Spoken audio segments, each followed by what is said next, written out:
Seorang wanita tertawa kegirangan melihat sekelompok orang berjalan melawan arus eskalator. Sontak video wanita tersebut menjadi perbincangan warganet. Video ini awalnya viral di TikTok, memperlihatkan momen saat rombongan keluarga nampak ditertawakan karena menaiki eskalator yang seharusnya digunakan untuk turun.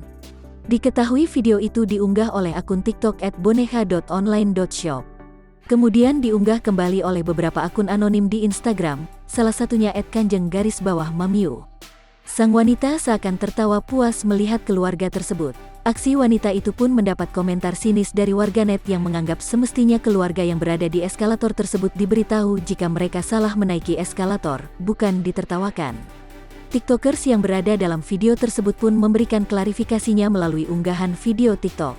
Ia mengatakan sudah berusaha memberitahu, namun justru rombongan tersebut tetap kekeh menaiki eskalator. Selain itu, menurut pengakuannya, rombongan keluarga tersebut telah menaiki eskalator ketika ia tiba di tempat kejadian.